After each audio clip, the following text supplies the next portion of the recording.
How is it going, YouTube? I hope you all had a wonderful weekend. It is that time again. Grand Prix The Force Seekers has just started. Should have just started right after this video goes up. We're recording it slightly before.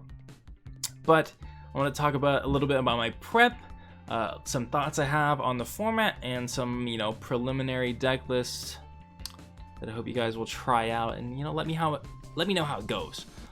So here's the format. It's a classic round one. You play round one. If you get 4 wins, you can go into A group. You get 4 wins, you go to the final round. B, same thing. And of course, the higher group's gonna get a little bit more prize pool. And then what's special about these Grand PRIX, or the Grand Prix, the format is basic and Force Seekers only.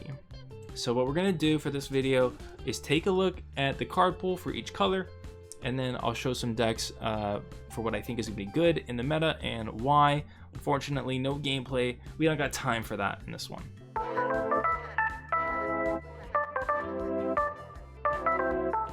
Okay, forgot to say this earlier. Disclaimer.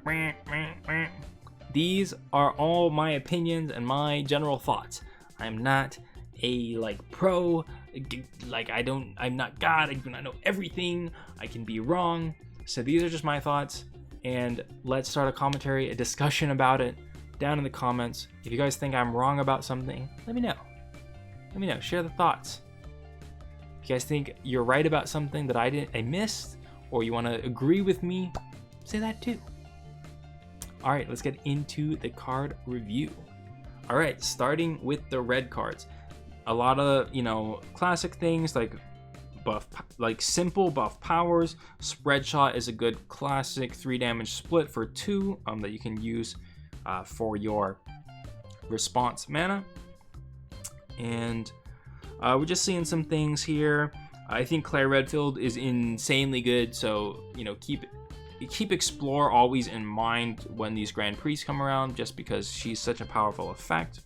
It's definitely possible because you've got the Blizzard Wolffang exploring, you've got the Gendrome or whatever exploring. This guy explores for, again, prey, little dude. So that's definitely an option you can go with, so keep that in mind. Of course, the format is going to be a lot of Ascend because that's what you want, so I expect Mega Tortoise is really good even in full sets, so you're gonna want to be playing Mega Tortoise. And yeah, so that's kind of what I'm thinking. Ascend, Mega Tortoise, pretty strong. This Ryu just has proven to be insanely strong in constructed play, so it's going to be good here too, especially because you get that 4/8 body when you get Ascend to Evil Ryu. And Demon, Forlorn Protector Lucia is really strong. And what else? Oh, this guy, Furia Taurus. So normally in these these Grand Prix, we don't get a 4 damage, a split damage on play effect, but he's only one Ascend. I think my thought on the format in general is going to be pretty slow because everyone's going to be trying to Ascend. So playing this, you should be able to get some good stuff out. So I like it, and it helps. And I think this is going to be a key tech card you're going to see in a lot of red decks, because everybody, Ascend cards are what the whole format is, and so it's just going to get +2/+2 5 mana for a 4/10. That's nothing to scoff at. It's it's just like Rain Turtloid, but you didn't have to Ascend for it. Pretty good. Okay, so that's kind of my key things for red. Magma Dragoon and Lucia are obviously really strong or legendary, so red's gonna be pretty solid. But I do worry about its traditional power of burning units down, because Ascend is gonna make things pretty big beefy stats when they're ascended. So your game plan is probably gonna be keep their board under control, burn everything down before they can start ascending. All right, let's check out green. Oh, and everyone knows, come on. Green has been so strong in the game. It's got to be strong in this Grand Prix. So I expect a lot of people to playing green. But there is a catch. Feline, this 4-cost Feline, is the only MP boost unit. So you lose a lot of the free unit creators, the ones that make Jaggies that I've seen people playing. You lose MP boosters. So how are you going to make up for that MP? Well, you do have Nikali, not that great, but you know, you might be able to work something out. So I expect a lot of people to be playing green. And here's the other really important thing. Green has a huge advantage over the other colors because of seal normally, but in the core set there's no seal, and in the Force Seekers there's no seal. It's all sorry, not the core, the basic set. So the only seal in this format is Karin. So that's where you're gonna get your most value out of playing green, is if you have the Karin. But keeping in mind that you can't seal things, a lot of cards open up. So spoiler alert for the deck, I think this card's gonna be insane because it cannot be sealed. The format will be slow enough that you can get your 3 ascends, and then it's just what are you gonna do? It's gonna do huge damage to anything right before it hits. Gold Orb is gonna be nuts too, because there's no seals. I think you're worried about purple if you're playing a lot of Gold Orbs because they can return units. But if you're not playing against purple a lot, you don't see them a lot, Gold Orb is going to be insane because there's no way to get rid of it. Like green is popular, of course, but it might be whoever has more Gold Orbs in the green mirror match. So keep an eye out on Gold Orbs if you're playing green. That's kind of my thoughts. Like, you're just going to be playing, of course, Hoitzel, Rainy Turtloid, the big beefy guys. I think maybe the legendary Felicia, but it doesn't kind of synergize with Ascend that well. We kind of know that, but Gold Orb is definitely the MVP on green in my opinion, because there's no seal. Remember, you have to keep that in mind. These Grand Prix, they don't have access to seal. So that's that. Purple. Now, purple's really good. I think that, you know, before I kind of like talk about cards that I like in purple, purple's really freaking good. I think if you sleep on purple, you're gonna have a bad time, and you'll probably pick it up pretty quick. So if you want to try to squeeze in there before people pick up on the purple madness, it'll be good. So why do I think that? Well, first of all, they've got, you know, maybe the best early game 3-cost guys in the set. You've got Jury, you've got Matier, which gives a shield on death, and you've got Great Jagras. So those 3 are super powerful. You've got Gen, which can deal with any threat whatsoever, and you've got Palomu. So you've got a lot of cheap ascends. You can get the ascends up quickly, and just beat people down with it. On top of that, you've got a lot of return effects, and like I mentioned, Gold Orb is going to be really good. Well, return effects don't care about that. So return for MP, a lot of ascend things, you know, drop down their MP cost, so get them out of here, right? After your opponent has invested a lot, and that's why I think it's going to be really good. And then Oro is insane. And in a format where you can't seal Oro, the only way to get rid of him is like destruction or bounce. So you have Oro in your deck. Red probably just can't beat you. Green might not be able to beat you unless they get like their 1. So yeah, you have to play Oro. It's just nuts. He's got a 6-cost version of himself, so you can just play those and just have a great time. You've also got Lava Armor, which can return anything in the game back to EX Pocket, so that'll be played 100% because you'll be able to get those 3 ascends. That art. But yeah, Lava Armor is going to be really good. All these bounce is going to be really good. And this is the, you know, 6-cost Oro, plus 2 attacks, there's a 4/5, has the same effect. Pretty crazy. And then what else do I think? Bulwark is this card's so good. First of all, it costs 7, so like it can't be cruel gamed. In black, it's like you get 2 units, easy peasy. You've got a lot of 3 costs you're gonna want to play. So this card's crazy good. This card's crazy good, and you got to be watching out for it. Victor is also a 4/11 for 4 mana for no reason.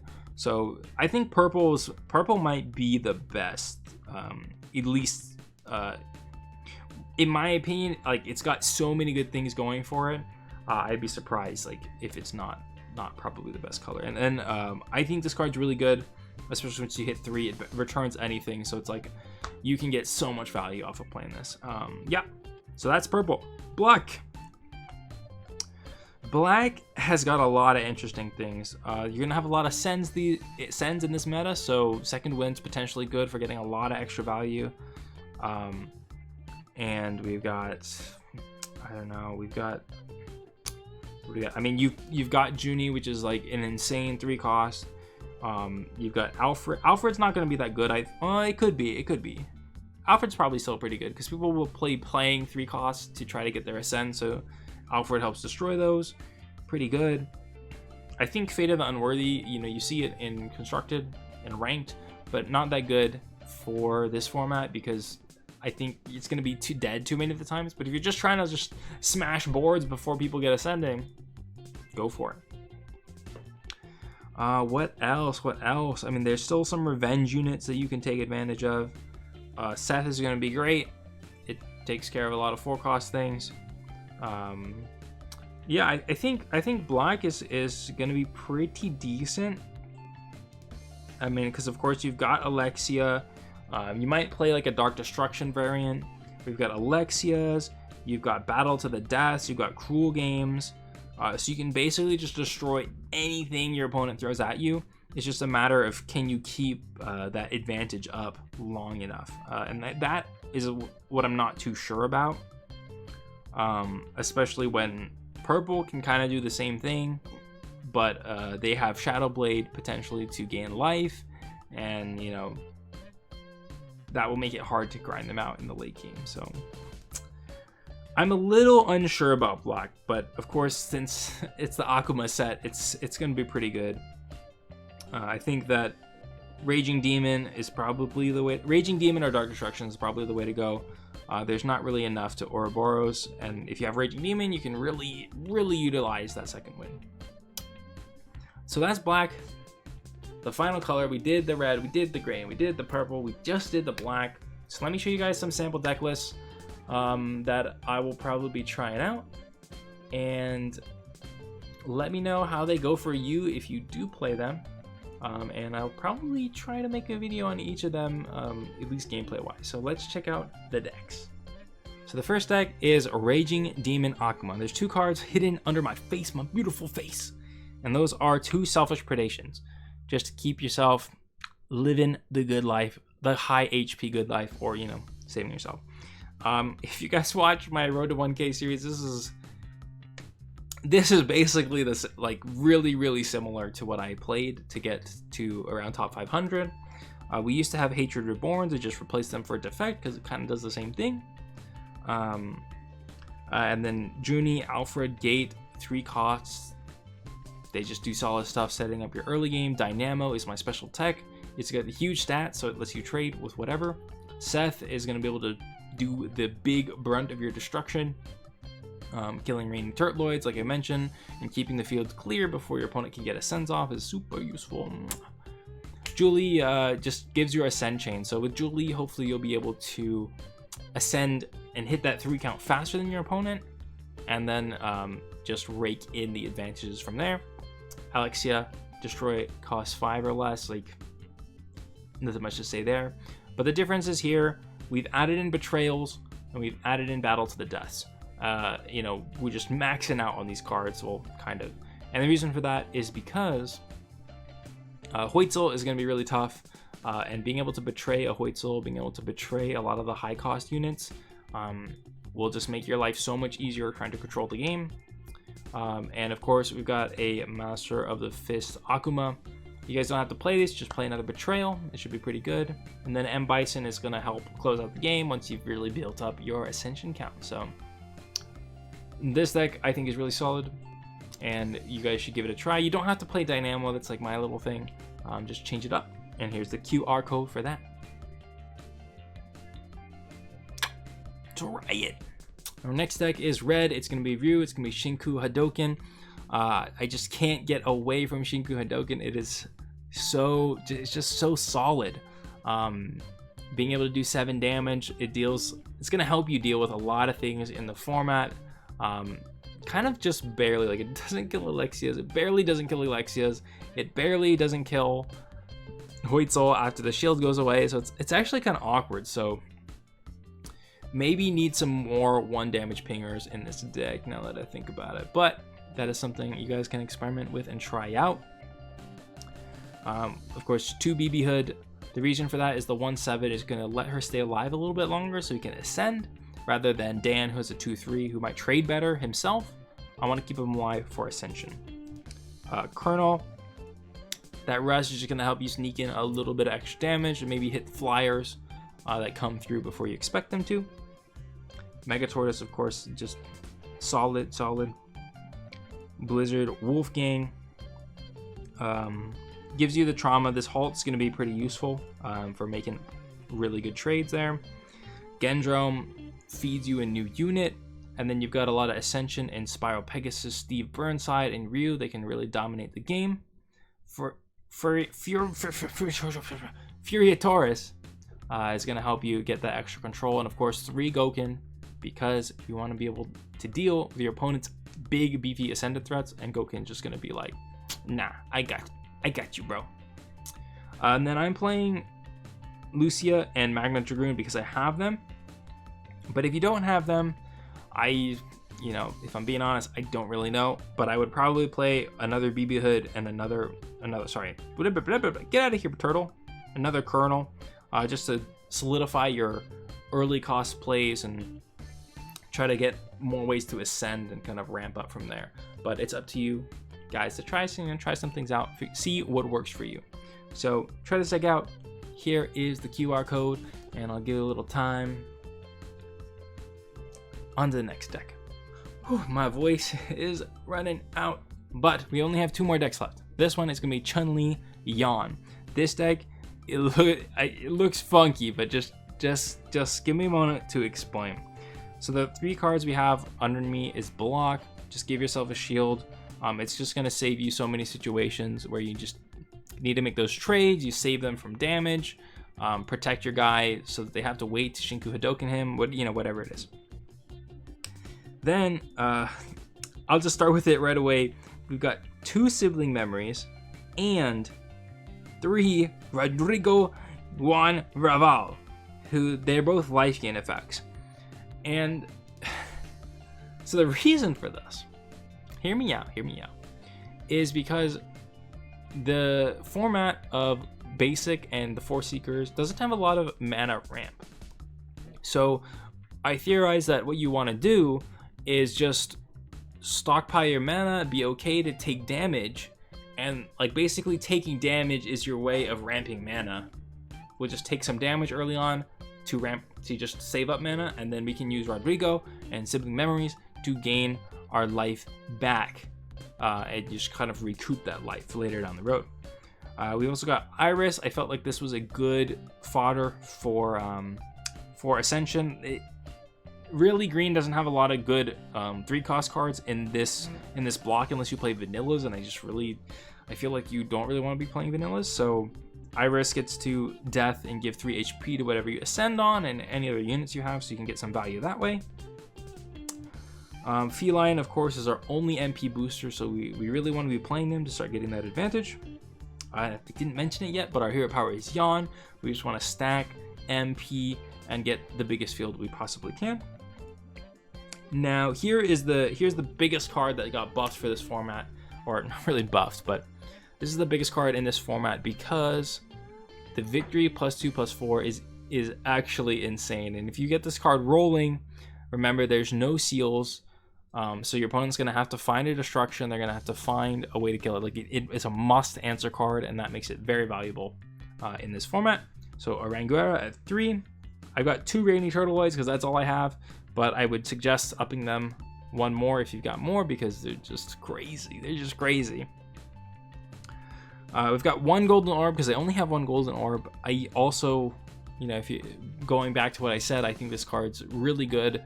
You do worry about it being a little bit dead in your hand, but I think it's so strong that you probably want to be playing 3 because it's good against everything but purple. Yeah, it's just that good, I think. Hoitzel should be expected. It's huge, 6'8" shield, just crazy when you ascend it.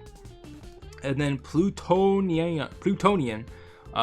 This card I think is really good.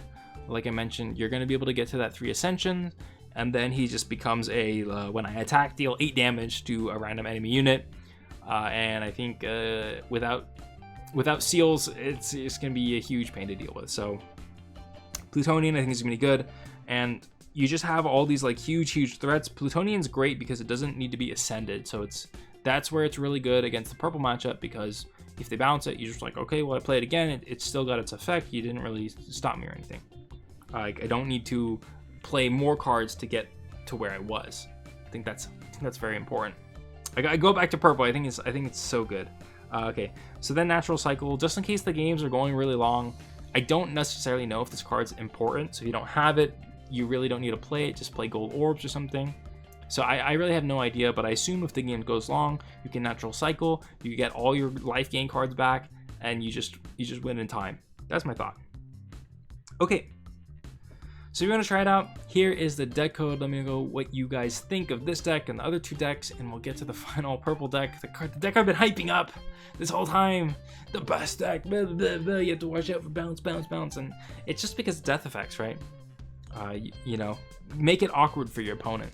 That bounce is so good. Okay, green, I think it's gonna be solid. I don't know that it's as good as it is in the normal ranked format with everything, but it's still a powerhouse, and beware of the Plutonian. Okay, finally we have purple. Now this deck could work with Shadowblade. I have it with Quicksilver. I think Quicksilver does a lot of really great things for helping you trade, for preventing your opponent from dealing with like a Palomu, which can just seal the game by itself. So yeah, I think Quicksilver is good. I think Shadowblade is good, and I think those are probably the only 2 you want to talk about. So for 3 costs, we've got Drury, Ascension. We need it. We're trying to rack up Ascensions. We've got Great that's Drury again. We've got Great Jagras. Just buffs itself like crazy, so you can. Oh, that guy's about to die. Let me plop this guy in another lane, and we start stacking it up. Must answer threat. We got Puyas. The reason for Puyas is because they have flight, so they're going to be obnoxious, and you get to put them in your EX cards, so you're just always going to have cards to ascend upon.